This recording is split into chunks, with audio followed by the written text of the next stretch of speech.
Hello বন্ধুরা, high. দেখো, আমি আজকে রাতের ডিনারে বা দুপুরের বিকেলের টিফিনের নাস্তাতে কি করছি দেখো। দেখো, আমি রাতের ডিনারেই এটা করব, খাবো। দেখো, চিলি চিকেন করছি। হ্যাঁ, এই যে চিলি চিকেন করছি, দেখো এগুলোকে ভেজে নিচ্ছি।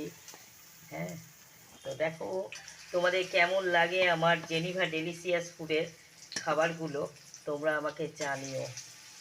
সবাই জানিয়েছো, আমার বোনেরা, আমার লাভলি সুইট সিসরা, লাভলি সুইট সিস, তোমরা জানিয়েছো এবং তোমাদের ভালোবাসা পেয়ে আমি কাজ করতে প্রবুদ্ধ হচ্ছি।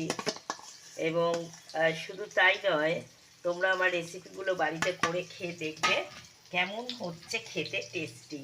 এরকম আমি পকোড়ার জন্যে ভেজে নিয়েছি। এরকম চিকেনগুলোকে ঠিক ভেজে নিয়েছি। এইবার দেখো আমি কি করব সেটা তোমরা দেখতে থাকো।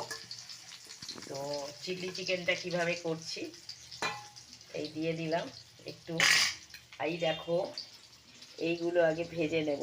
দেখতে পাচ্ছ, রসুন কুচো, টমেটো, বড় বড় অনিয়নটাকে স্কোয়ার করে কিউব করে কেটেছি, একদম বড় বড়, এরকম বড় বড় থাকবে।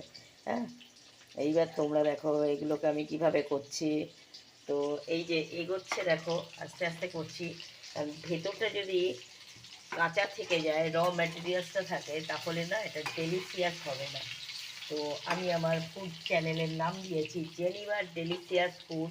তাই জেনিভা ডেলিশিয়াস ফুডের ইচ অ্যান্ড এভরি প্রত্যেকটা খাবার ইজ আ ভেরি ডেলিশিয়াস।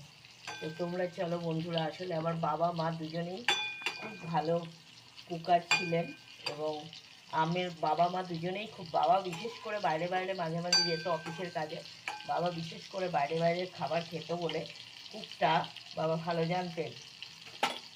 বাবা ভালো কুক জানতেন, তাই সেই কুকটাই আমি শিখেছি।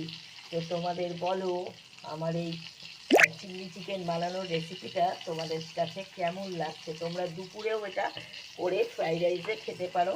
ফ্রাইড রাইসের সঙ্গে শুধু সাদা ভাতের সাথে বা কারি পাতা দিয়ে ভাত করে সেটাও খেতে পারো। কারি পাতা দিয়ে ফ্রাইড রাইস করে তার সঙ্গেও এটা খেতে পারো। তো চলো বন্ধুরা, আমি কিভাবে চিলি চিকেন বানালাম তোমাদের দেখাচ্ছি। আর এই দেখো, আমি টেস্ট করব আজকের জেনিভা ডেলিশিয়াস ফুডের চিলি চিকেন ফ্রাই।